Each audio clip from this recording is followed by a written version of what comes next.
este nuevo ciclo de Lo Mata Cultural. Estamos desarrollando los grandes protagonistas de la Segunda Guerra Mundial y en esta oportunidad, mi nombre es Francisca Wilson, me toca hablar sobre Stalin, una tremenda figura durante todo el siglo XX que no solo tiene un protagonismo fundamental en la Segunda Guerra, sino que realmente marca un importante capítulo de toda la historia del siglo XX.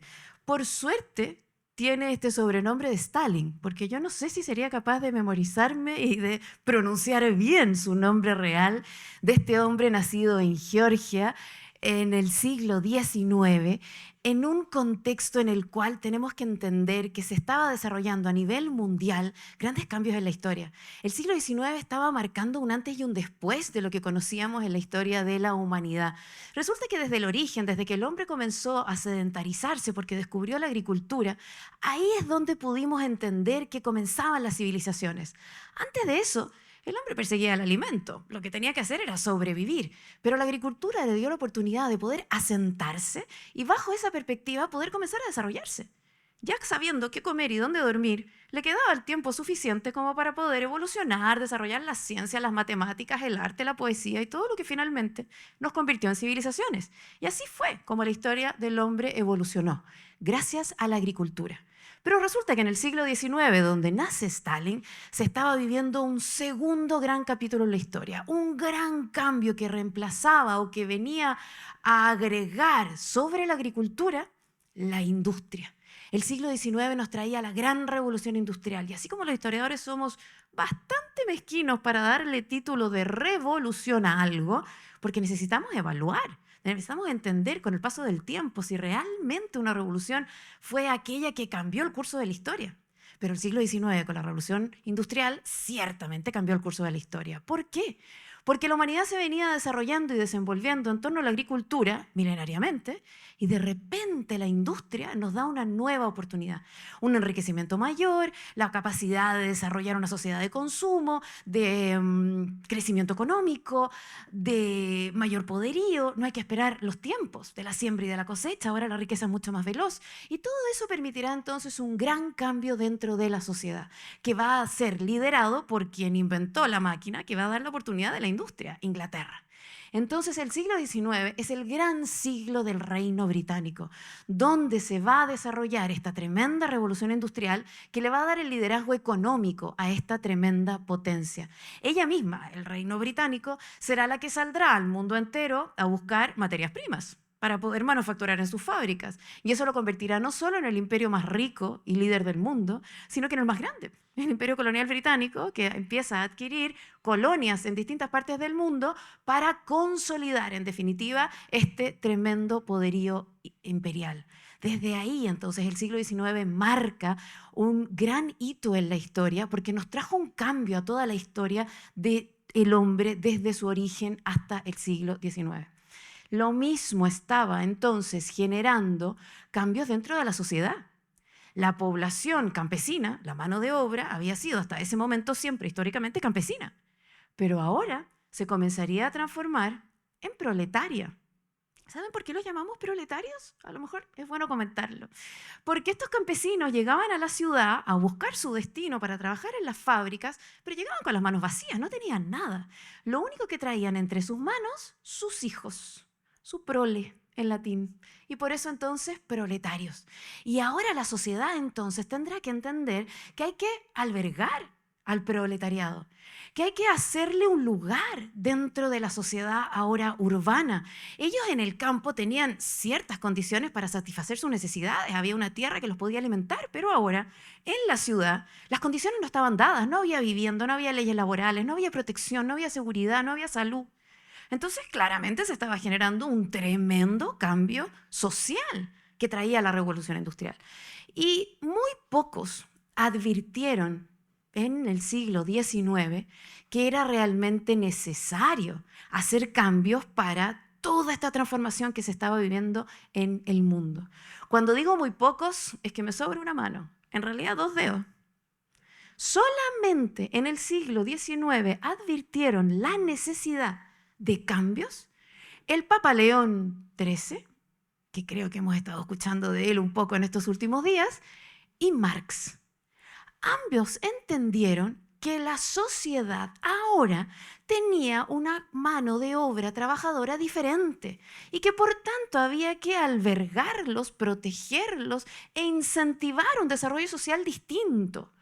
En ese contexto, lo que Marx hace a través del Manifiesto Comunista será proponer que en realidad esos cambios pareciera que la sociedad europea no los va a hacer. Marx escribe en Alemania en 1848, pleno siglo XIX.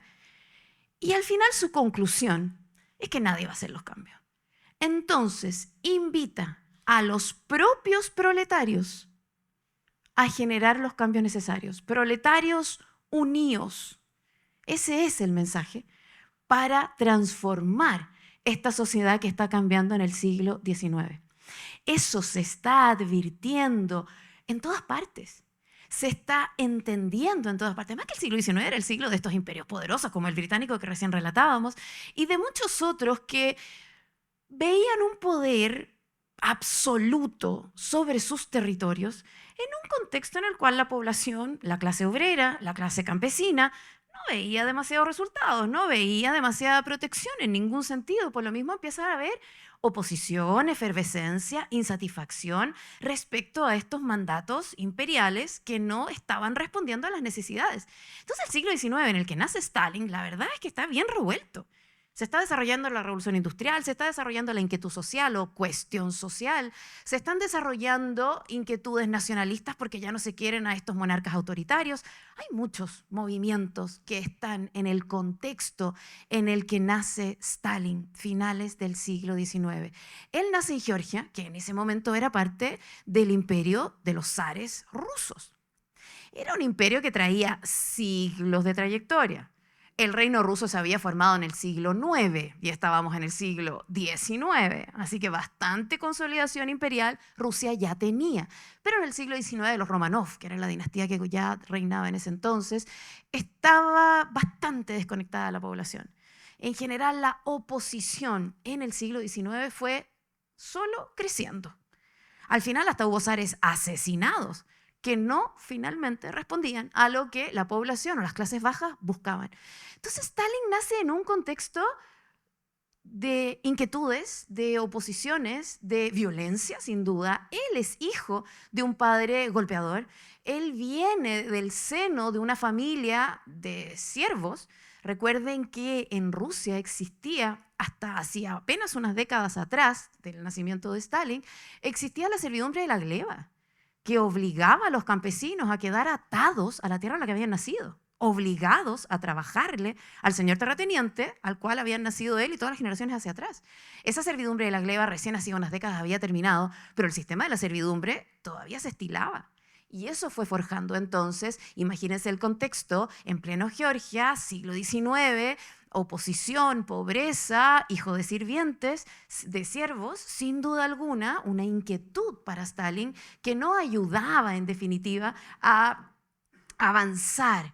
Un niño muy golpeado, dicen que terminó afectado físicamente por los golpes de su padre, que al final su madre intentó a través de una escuela parroquial llevarlo por el buen camino, finalmente terminó ingresando al seminario por petición de su propia madre.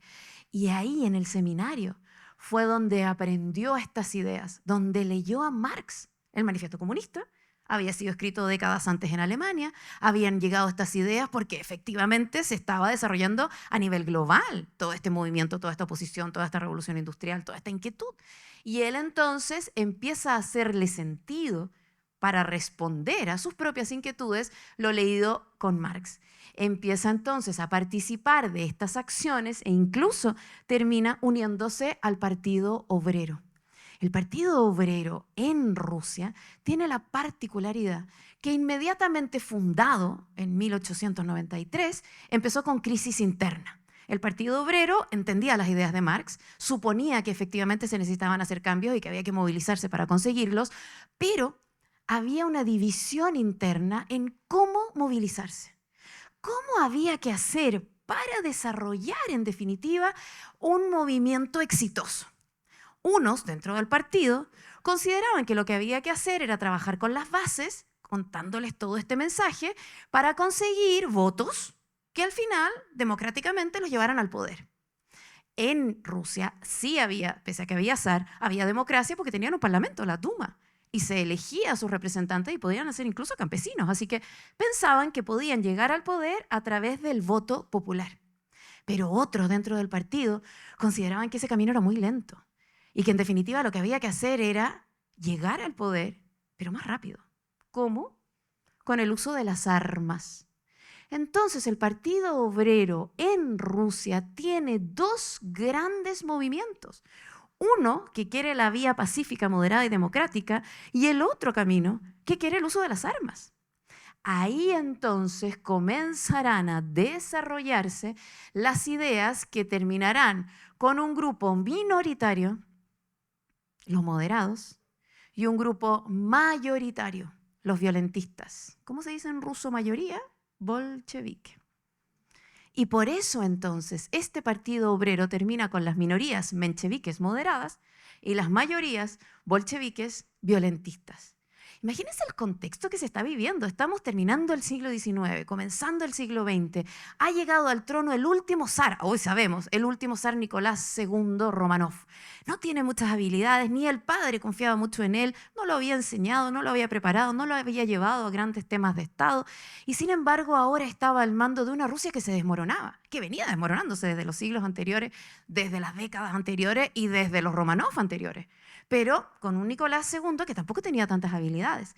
Entonces se empiezan a generar estos movimientos opositores y entre ellos el Partido Obrero con mencheviques y bolcheviques. Ese es el contexto de Stalin. Ahí es donde él tendrá, por ejemplo, como misión conseguir dineros para el partido, para seguir avanzando en estas ideologías. ¿Y cómo? Robando.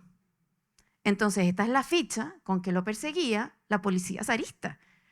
Porque en definitiva, por supuesto, terminó en la cárcel, terminó descubierto, se escapaba, siempre se escapaba, terminaba en la clandestinidad. Es fácil escaparse en Rusia porque es Siberia. Generalmente terminan enviando a los delincuentes a una Siberia que no tiene tanto control y por lo mismo terminan consiguiendo escapar. Él se va a la clandestinidad y de hecho huye a territorios europeos. Y ahí entra en contacto ya no solo con las ideas de Marx que había leído, sino que conoce al mismísimo Lenin. Y bajo esa premisa, entonces, empiezan a hacer causa común. Y en ello, entonces, podemos ir descubriendo cómo, en definitiva, Stalin tendrá la marca de nacer en un contexto que lo va llevando a la biografía que finalmente conocemos en la clase del día de hoy. Es el escenario en el que nació y en el que vivió, el que lleva como resultado el Stalin que conocemos en la historia, el que intentó forjar una familia tradicional, conservadora, el que intentó vivir en un contexto familiar, se casó con la hermana de un muy cercano amigo de él, Ekaterina, pero tuvo un hijo con ella, pero murió ella muy rápidamente por las enfermedades, porque estamos viviendo en un contexto donde la cuestión social está trayendo, entre otros grandes problemas, las enfermedades, y en ello, efectivamente, Ekaterina, la primera de las fotografías, termina falleciendo apenas 4 años después de tifus. Él virá a decir, mucho tiempo después, que con ella y con su muerte se acabó lo único de ternura que yo tenía. Él marca esa sensibilidad o ese intento de sensibilidad, de desarrollar una historia y una biografía tradicional, pero que en definitiva fue su entorno lo que finalmente lo impidió. Se casó por segunda vez, tuvo 2 hijos más, sin embargo, su segunda mujer también murió, pero en este caso en circunstancias muy poco claras. Se dice que fue una apendicitis, eso al menos dice su parte médico, pero el cuerpo fue encontrado al lado de un revólver. Algunos creen que ella se quitó la vida, otros creen que él, Stalin, le quitó la vida a ella. Nunca tuvo mucha relación con sus hijos, no muy cercana. Su hija finalmente terminó renegando de él. En definitiva, esta idea de un Stalin que sí intentó colegio parroquial, seminario, intentos de desenvolverse en un mundo social ruso complejo, casarse, formar familia, tener hijos, lo intentó. Pero en definitiva, lo que termina destacando de Stalin es el contexto de su adolescencia y primera adultez de esta Rusia revolucionaria, de esta Rusia que ya no resistía el modelo imperial. Los zares, como les decía, ya no respondían a todo aquello que estaba pasando, no solo en Rusia, sino que en el mundo entero. Había una tremenda inquietud en el mundo entero de críticas respecto a estos monarcas autoritarios. Porque además, a comienzos del siglo XX, se estilaba ser imperio. Ese era el tipo de modelo político que el mundo tenía, así como ahora que comenzó el siglo XXI, ahora que comenzó el siglo XXI, ya llevamos un cuarto de siglo, pero yo sigo creyendo que el 2000 acaba de ser, que en el inicio del siglo XXI lo que se estila mayoritariamente son las democracias. Bueno, a comienzo en el 1900 lo que había eran los imperios. Si dejamos a América fuera, que habíamos logrado independizarnos, pero el resto del mundo estaba en manos de o la reina de Inglaterra, o el emperador austríaco, el Kaiser alemán, el sultán turco y el zar ruso. Eran muy poquitos. Y entonces había movimientos separatistas, independentistas, nacionalistas, que hacían ruido en todas partes, no solo en Rusia. Rusia era uno más de estos peldaños que vivían el arrastre de lo que era el siglo XIX e inicios del siglo XX en términos de ideología y de descontento social. Así que desde ahí, Stalin entonces calza en aquellas circunstancias que finalmente llevarán al fin del sistema de los zares. En realidad, el comienzo del siglo XX es el fin de prácticamente todos los imperios, pero lo que nos convoca hoy día es el ruso. Efectivamente, Nicolás II no pudo, no logró entender o avanzar en lo que traían los nuevos tiempos. Creyó, como todo el resto de los monarcas, que entrando a la Primera Guerra Mundial de 1914 consolidaría un triunfo que le daría apoyo, respaldo y finalmente la protección para seguir en el trono. Pero no fue así. Participar de la Primera Guerra Mundial fue un absoluto fracaso. Millones y millones de soldados rusos, que no eran ni soldados, eran campesinos sin armas, eran enviados al frente de batalla sin ninguna respuesta y sin ningún éxito. Ese debilitamiento en la Primera Guerra Mundial, sumado a toda la descripción anterior, hizo que para Rusia fuera imposible seguir sosteniendo el modo político que tenía hasta ese minuto. Y esa es la razón por la cual en plena Primera Guerra Mundial Rusia va a vivir sus revoluciones. 1917, la Primera Guerra Mundial todavía no terminaba, le quedaba un año. Y sin embargo, Rusia va a vivir no una, sino dos revoluciones. Y eso que les dije hace un ratito, que nos cuesta mucho a los historiadores dar categoría de revolución a algo. Pero aquí a Rusia se lo dimos y dos veces, en un solo año. ¿Se imaginan el nivel de crisis que se vivía en ese país? La primera de ellas fue en febrero, en la que se consiguió finalmente que el zar abdicara. Tremenda revolución. Se acababa el sistema de los imperios. Rusia solo existía con una monarquía y de repente en 1917 ya se había acabado un monarca. Es decir, claro que es una revolución. Termina para siempre el sistema de los zares. El problema es que su sucesor, un gobierno interino, pero fue con un príncipe. Entonces la población miraba esto y decía, cambiamos a un zar por un príncipe. Y además ese gobierno interino seguía participando de la Primera Guerra Mundial, que era otra de las demandas, salirse de la guerra. Entonces, en definitiva, claro, la Revolución de Febrero es sin duda alguna muy importante, pero no es la salida, no es la solución. No cumple con las respuestas que se están buscando. Y por eso muy rápido viene la Segunda Revolución. Y en esa va a ser Lenin quien la lidere. Ese Lenin que Stalin había conocido en sus clandestinidades, mientras estaba preso, se escapaba, llegaba a Europa, conocía a Lenin, después se reencontraba con él, escuchaba sus ideas, y Lenin finalmente, que también estaba en la clandestinidad, regresa, escondido obviamente de obrero, en octubre, en los meses anteriores a octubre de 1917, y logra liderar esta nueva segunda revolución, la famosa revolución bolchevique. Ya sabemos lo que son los bolcheviques, ¿no es cierto? Así que ya sabemos de qué se trató, de tomar el control, de tomar el poder político a través de las armas. Ese era el objetivo bolchevique. Fueron muy coherentes, lo habían propuesto desde su origen y finalmente lo concretaron. Y la llegada al poder en ese octubre de 1917 fue bastante sencilla. Dicen que Lenin ocupó muy pocos hombres, que apenas murieron 5 personas y que en definitiva los negocios ya estaban abiertos ese día por la tarde. Que en definitiva la población se abrió inmediatamente a la llegada de esta nueva alternativa que traía en definitiva el fin del imperio, pero también el fin de la participación de la Primera Guerra Mundial. Ahora sí que sí. el mandato de Lenin sacaba a Rusia de la Primera Guerra Mundial. Ahora, salir de una guerra significa rendirse, y rendirse significan desventajas. Así que no mejoró la situación para los rusos, aunque estaban consiguiendo salir de la Primera Guerra Mundial. Lenin lideró un tremendo cambio, y de hecho no solo para la historia rusa, sino que para la historia del mundo, porque resulta que la ideología basada en las ideas de Marx y transformadas luego con las ideas del propio Lenin, y por eso siempre escuchamos ese marxismo-leninismo, esas adaptaciones ideológicas que van haciendo los siguientes autores, y en ese marxismo-leninismo llevó a la práctica un sistema de gobierno que el mundo nunca antes había conocido. Así que esta revolución bolchevique no solo es un tremendo cambio para la historia de Rusia, sino que para la historia del mundo. Fue la primera vez que vimos en la práctica un gobierno de izquierda. La primera vez que llega al poder una ideología basada en esas ideas donde el proletario tiene que ser el que tenga el mando. Eso propuso Lenin, que los obreros se organizaran a través de soviets y que fueran los soviets los que gobernaran. Por eso esto se llama Unión Soviética. Le costó a Lenin. No crean que esa tarde empezaron a trabajar los negocios y inmediatamente Lenin consolidó su gobierno de soviético. No. A Lenin le costó varios años porque se desarrolló internamente una guerra civil. Los bolcheviques encantados de tener el poder, pero los mencheviques no estaban tan felices, los monárquicos menos felices, potencias europeas aún menos felices, y por tanto armaron un grupo opositor importante que terminó en la guerra civil entre los rojos y los blancos. Los rojos ya sabemos, los que lideraba Lenin a través de Trotsky, y los blancos, los que eran financiados por estas potencias europeas porque no querían que se consolidara esta estructura de izquierda que no se conocía, que nadie nunca había probado, pero que no gustaba.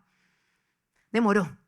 Pero finalmente Lenin logra el triunfo y consolida la creación, finalmente, en 1922, de la Unión de Repúblicas Socialistas Soviéticas. El problema es que Lenin ya estaba bastante enfermo cuando logra consolidar este nuevo sistema y sufrió en sus últimos años de mandato, hasta morir en 1923, una crisis tras otra. Por tanto, dentro del partido se empezaron a buscar las maneras de dar una continuidad a este tremendo cambio histórico que se estaba viviendo. Y ahí es donde algunos miembros, cabecillas del partido, empiezan, casi a codazos, a tratar de reemplazarlo. Y Lenin advierte de Stalin. Vinimos a hablar de Stalin en realidad. Pero Lenin dice de Stalin que es demasiado brusco. Y este defecto plenamente tolerable en nuestro medio y en las relaciones entre nosotros, dice Lenin, entre nosotros los comunistas, se hace intolerable en el cargo de secretario general del partido. Por eso propongo a los camaradas que piensen la forma de pasar a Stalin a otro puesto y de nombrar para este cargo a otro hombre que se diferencie del camarada Stalin en todos los demás aspectos, solo por una ventaja, a saber, que sea más tolerante, más leal, más correcto y más atento con los camaradas, menos caprichoso. Lenin claramente no debe haber querido que Stalin lo reemplazara, pero Lenin murió. Y Stalin se las arregló para mostrar dentro de estos camaradas, como ellos lo señalan, un liderazgo que lo llevó a tomar el control. Lenin había fallecido. Lenin había cambiado la historia de Rusia y la historia del mundo, trayendo un sistema de gobierno que nunca antes la historia había conocido. Y en el contexto en el cual él mismo había dicho que no fuera Stalin quien siguiera manejando dicho protagonismo, no fue así. Stalin, se dice, fue quien mandó a embalsamar el cuerpo de Lenin, a ensalzarlo, a convertirlo en una especie de divinidad, de Mesías, de Salvador, hacer unas ceremonias muy grandiosas que dejaran en claro que Lenin era el cambio de la historia y mostrarse a él, Stalin, como su mejor amigo, como su mejor aliado. Entonces jugó con una propaganda de cercanía que aparentemente no era real. Claro, los documentos que yo acabo de leer respecto a lo que Lenin parece que pensaba de Stalin estaban escondidos, obviamente. Esto nos venimos a enterar muchísimo tiempo después. Pero en ese momento se desconocía. Entonces Stalin juega a que su camarada Lenin era el brazo derecho, era quien lo respaldaba, quien lo apoyaba, prácticamente quien consiguió el resultado del éxito de la revolución bolchevique. Cuando parece, según las fuentes históricas, que Stalin no tuvo nada que ver, que no hay una participación protagonista en ese contexto. Entonces, en definitiva, lo que pasa con Stalin es que juega dentro del partido con mucha habilidad para reemplazar a Lenin y quedarse al mando hasta su muerte. Van a ser casi 30 años. Así que tendré que acelerar mi descripción para contarles los 30 años que nos quedan, porque en definitiva marca la historia para esta ahora nueva Unión Soviética. Este nuevo modelo político que tenía como objetivo Stalin desarrollar internamente, desarrollar en un contexto en el cual se fortaleciera la Unión Soviética, se convirtiera en un gran actor, en un poderoso. Y basado en ello, entonces, comenzó, por ejemplo, con la práctica de la colectivización de las tierras, con el objetivo, entonces, de que ya no hubiera tierras privadas, que por el contrario se cultivaran colectivamente. ¿Qué pensaba él? Que si las tierras tenían un trabajo comunitario y colectivo, producirían más alimento. Y con el alimento garantizado, esto podía comenzar a evolucionar. Falló en su proyección. Aplicó la colectivización de las tierras, es verdad, acabó con la idea de la propiedad privada y supuso que eso aumentaría la posibilidad de tener más alimento, incluso hasta para exportarlo, pero al final del día el trabajo colectivo no funcionó, no dio resultados. El hombre aparentemente trabaja para sí mismo, no para el grupo, no para la sociedad, aunque somos seres sociales, pero parece que se nos olvida. Entonces, en ello, esta colectivización de tierras no fue del todo exitoso, pero lo acompañó de un tremendo éxito, la industrialización.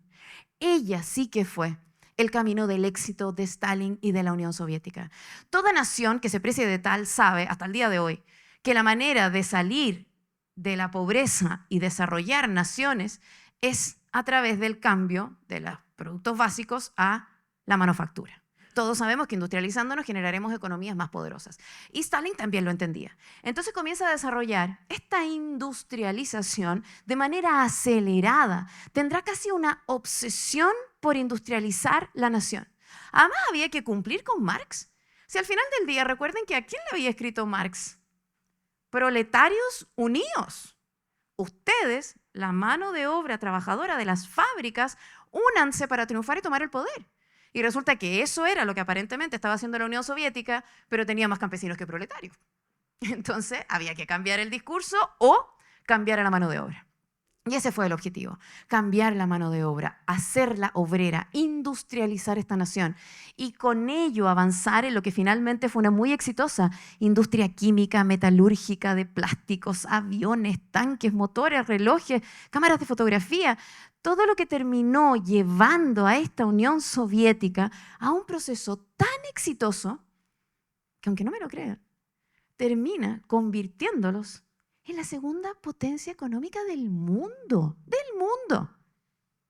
Stalin tiene esto como gran hito en la historia de los rusos. Stalin llevó a una Unión Soviética que venía heredando una Rusia zarista pobre y fracasada económicamente hacia el segundo podio mundial. Después de Estados Unidos, la mayor economía del mundo era la Unión Soviética bajo Stalin. La industria había conseguido aquello. La verdad es que en paralelo y ahí por debajo de la alfombra se estaba viviendo una tremenda crisis campesina. Estaba fallando, ya les decía, la colectivización de las tierras, por lo tanto no se estaba produciendo el alimento suficiente y esto estaba generando tremendas hambrunas. La población comenzaba a morir por falta de alimento. Podían ser la segunda potencia económica mundial y la industria los podía tener en un tremendo podio, pero los rusos morían. Y morían de hambre. La tierra no estaba dando los alimentos suficientes. La tierra no estaba generando, en definitiva, lo necesario para sostener a la población soviética. Y eso generaba hambrunas, y eso por supuesto generaba inquietud, y eso traía muerte, y eso traía oposición, que Stalin persigue. porque Stalin no aceptará opositores. Se dice que Stalin, en términos generales, va a estar marcado siempre por un temor a ser perseguido, un temor a ser asesinado, un temor a ser sacado del poder, por un temor permanente, constante, y por lo tanto sus perseguidores terminaban en listas de a quienes había que eliminar por orden de Stalin.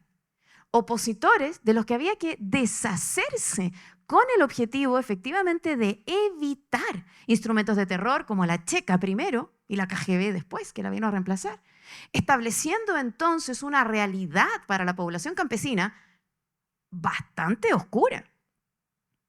La muerte por hambruna terminó generando millones de ciudadanos soviéticos, de los que por supuesto no sabremos, porque nadie nos va a entregar una estadística ni un documento de cuántos muertos se generaron durante todo ese periodo. En Ucrania, que en ese entonces era parte de toda esta historia rusa, recuerden que el reino ruso, ese que les dije al comienzo de la clase, había comenzado en el siglo IX. La verdad es que ese reino ruso había comenzado con la capital en Kiev, en lo que hoy entendemos como Ucrania y entendemos como territorio separado, pero en su origen histórico, ese Ucrania era Rusia. Así partió la historia en el siglo IX y así seguía estando en el siglo XX. En Ucrania, una de las tierras más fértiles de toda la Unión Soviética, las hambrunas fueron tales que ellos denominan a eso el Holodomor.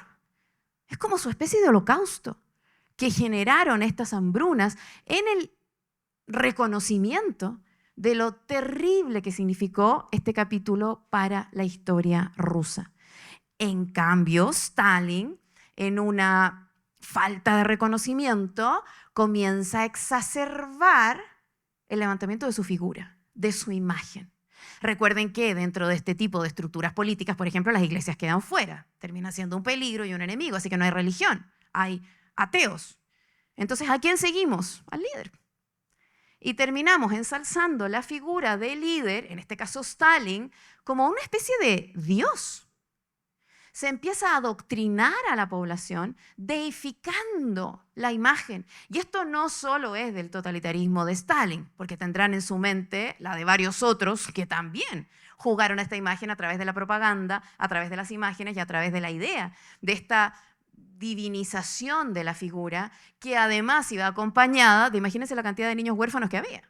Producto de todas estas hambrunas, producto de todas estas muertes, producto de todas estas persecuciones, había muchísimos niños huérfanos a los cuales se los enseñaba en los orfanatos que el padre era Stalin. Y jugar con esa imagen paternal, divina, cercana, enorme, protectora, claro que hacía las veces para entender cómo se va consolidando este mandato y cómo se va empoderando. Es que esto termina siendo también un absolutismo. En el fondo, lo que se había rechazado del modelo imperial se volvía a repetir en este endiosamiento que iba generando el liderazgo de autoridades de este tipo. Y Stalin jugaba con ella, claro que sí.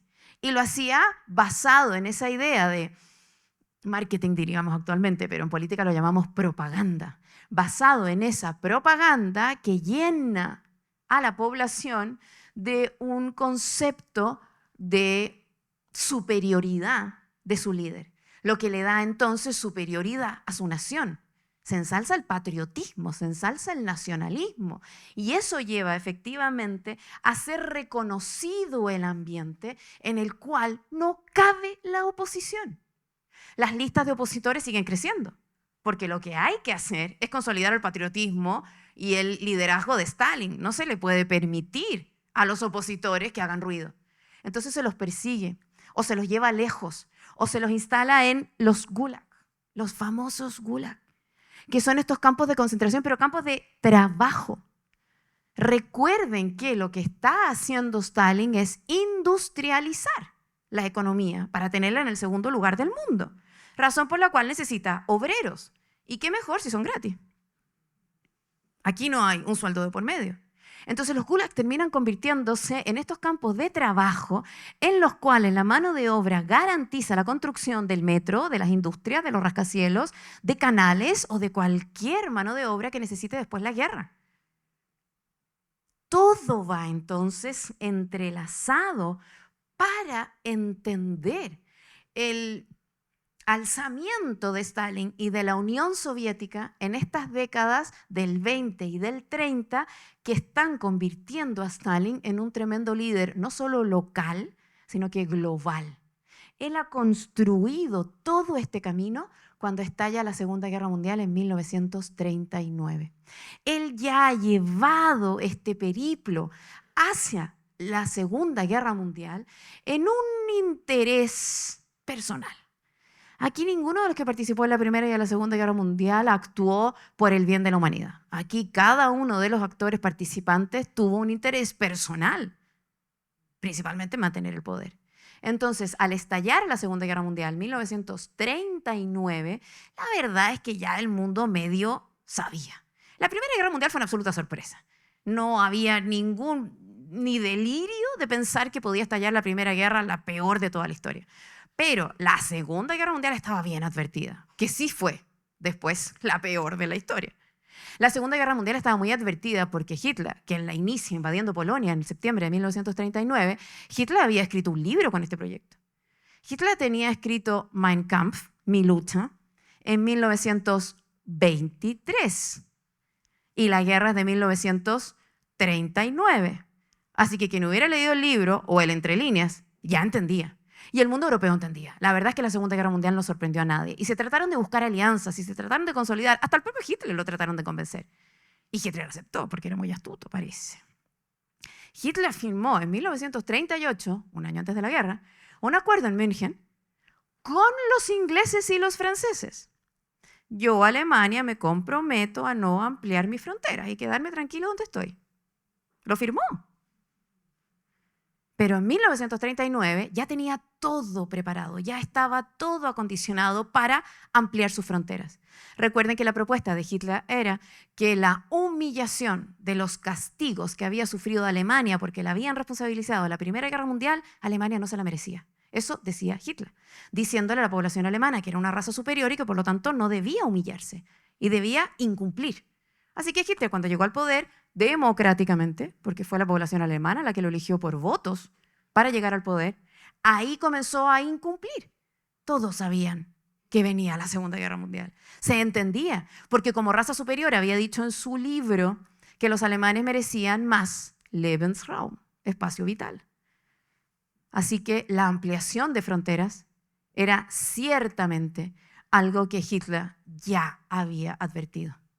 Cuando el 1 de septiembre de 1939 invadió Polonia, estallando la Segunda Guerra Mundial, Stalin, una semana antes, secretamente, había firmado un acuerdo con Hitler. Una semana antes, el 23 de agosto. Tenían un acuerdo, Ribbentrop-Molotov, en el cual eran los ministros de defensa de Alemania y de Rusia, se había acordado que se protegerían. Entonces Hitler, con astucia, tras esa firma, a la semana siguiente invade Polonia asegurándose que no le va a venir desde la retaguardia un ataque soviético. Claro, es que al final del día, si miramos en el mapa, Alemania, en el lado oriental de Alemania, Polonia, y en el lado oriental de Polonia, la Unión Soviética. Entonces, con esa garantía, Hitler entró con toda libertad, sabiendo que tomaría Polonia absolutamente con éxito. De hecho, el propio Stalin lo ayudó.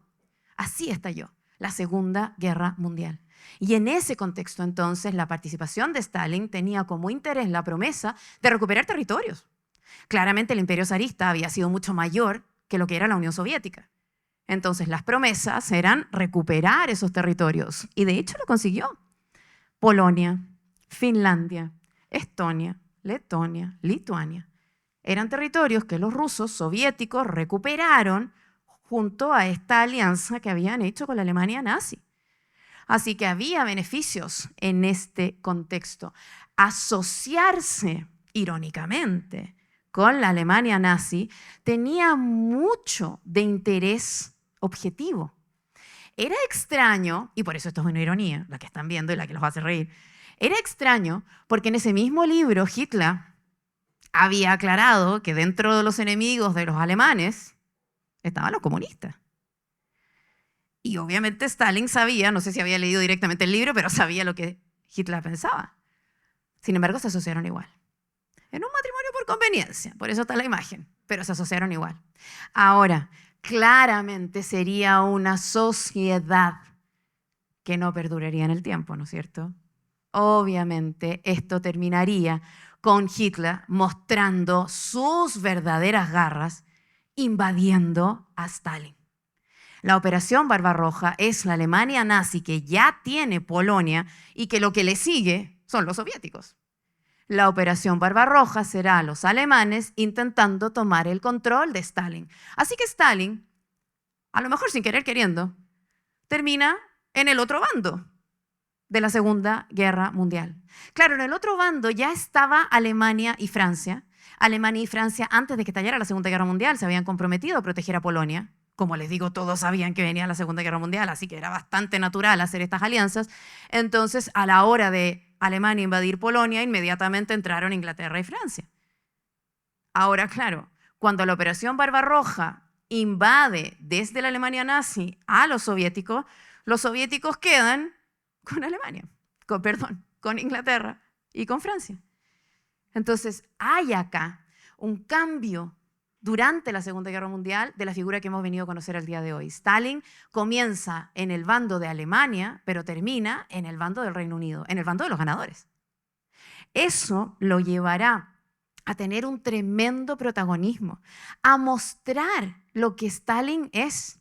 Las tropas nazis que invadieron Alemania, que invadieron la Unión Soviética, que consiguieron la Ucrania. ¿Recuerdan? Esa Ucrania que era rusa, soviética y que tenía las tierras más fértiles, para Alemania era un súper apetecido botín. ¿Quién no quiere las tierras más fértiles? Y por ello entonces tomaron, y con bastante rapidez, Ucrania. Y con ello entonces lo que termina generando es la toma de algunos territorios por parte de los nazis de la Unión Soviética y la toma de algunos prisioneros, como el mismísimo primogénito de Stalin. Alemania tomó prisionero al hijo mayor de Stalin y se lo ofreció como moneda de cambio. Y Stalin lo negó. Lo asesinaron claramente. El punto está en que la Unión Soviética estaba consolidando éxitos militares superiores a los nazis. No consiguió Alemania derrotar a la Unión Soviética. Parece que nadie logra invadir a la Unión Soviética ni derrotarla. Y al menos a lo largo de la historia no se ha podido todavía. Y bajo esa premisa, entonces, sus batallas exitosas sobre Moscú y Stalingrado llevaron finalmente a la obligación del propio Hitler de retroceder.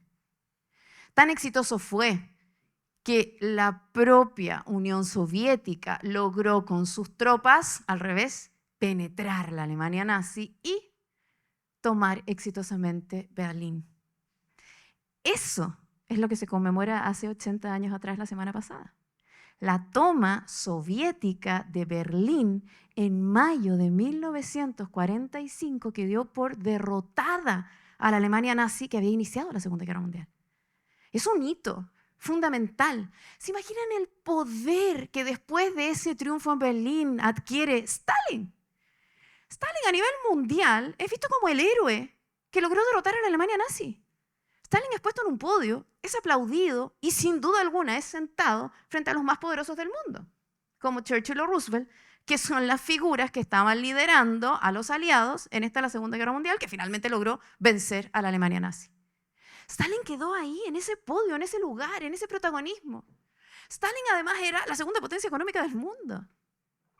O sea, el recorrido que hemos estado haciendo y ya casi finalizando en este encuentro del día de hoy, nos marca un liderazgo que Stalin hace no solo a nivel personal, con un reconocimiento stalinista del capítulo de la historia rusa, sino que al final del día Stalin lidera un tremendo capítulo en la historia mundial. Es que lograron el triunfo de la Segunda Guerra Mundial. Y eso lo deja entonces sentado en este podio y lo que le hace entonces un lugar a la hora de tomar las decisiones que dejaron el nuevo escenario internacional. Es que las dos guerras mundiales nos cambiaron la historia para siempre. Las dos guerras mundiales dejaron atrás el sistema imperial y nos trajeron, después de una descolonización, un nuevo modelo y nuevos líderes. Hasta este minuto, y al menos durante todo lo que hemos analizado en la clase del día de hoy, era el Reino Unido la primera potencia. Ya no. está tan debilitada, tan destruida, tan bombardeada, que ya no puede seguir ejerciendo ese liderazgo.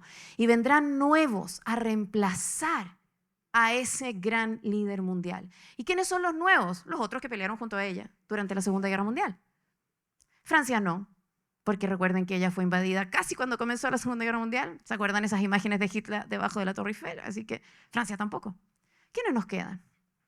Estados Unidos y la mismísima Unión Soviética. Este es el recorrido que hemos venido a conocer sobre Stalin, que lideró esta Unión Soviética protagonista de la historia mundial. Es un Stalin y un pueblo ruso que tiene un tremendo protagonismo que Occidente no quiso ensalzar. Nuestra historia occidental, que es la civilización a la que pertenecemos, ciertamente que vio siempre con mucho resquemor el tremendo rol que habían jugado los rusos soviéticos en este enorme capítulo de la historia. No quisimos reflejar, ni reconocer, ni menos ensalzar el tremendo éxito que finalmente había constituido la Unión Soviética de la mano de Stalin. Esa es la figura que vinimos a conocer hoy día y que tras el fin de la Segunda Guerra Mundial en 1945, hace 80 años atrás, va a dejar a Stalin en un rol protagónico. Él será quien firme, redacte y decida estas nuevas reglas. Aquí estarán sentados en Yalta, en Potsdam, en todos aquellos acuerdos que definen lo que viene para el mundo después. Nosotros somos el resultado actual de lo que nos dejaron estos vencedores como nuevo modelo del mundo.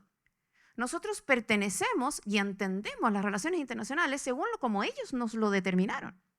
El punto está en que en esas decisiones venía, ya les decía yo, la descolonización, el fin de los imperios coloniales, la democratización, la libertad de todos los territorios vencidos en la Segunda Guerra Mundial. Todo esto estaba tremendamente acordado, pero cuando ya llegó el momento de llevar esto a la práctica, de realmente liberar los territorios, de realmente reiterar las tropas, la de los franceses, la de los norteamericanos, la de los británicos, la de los rusos soviéticos, por ahí hubo uno que no cumplió. Claro, los cuatro habían llegado al acuerdo, los cuatro habían definido este nuevo escenario democrático, libre, descolonizado, pero uno de los cuatro, Stalin, no cumplió, dejando entonces su modelo impuesto a la fuerza y generando entonces en este nuevo escenario mundial un capítulo larguísimo que todos conocimos, la Guerra Fría. Dejó a la Unión Soviética poderosísima, rivalizando con Estados Unidos y el mundo occidental, que sí democratizó y que sí liberó. Y ese nuevo momento histórico, una vez más, fue liderado por Stalin, quien llevó en adelante el liderazgo hasta su muerte en 1953. Empezó a sufrir problemas de salud, empezó a buscar ciertas directrices en las que supuestamente quería bajar el perfil violento y conquistador, quizá ideológico también, pero en la práctica no se cumplió. Murió en 1953, dejando, aunque Occidente no lo quiera decir en voz alta, dejando a una Unión Soviética poderosísima, más poderoso que Estados Unidos. Si no hubiera sido más poderoso que Washington, lo habrían bajado. Le habrían quitado los territorios de Europa del Este. Habrían recuperado la libertad de todas esas regiones. Pero no fue así. Y la Unión Soviética siguió como modelo muchísimas más décadas. Ya no de la mano de Stalin, sino de sus sucesores.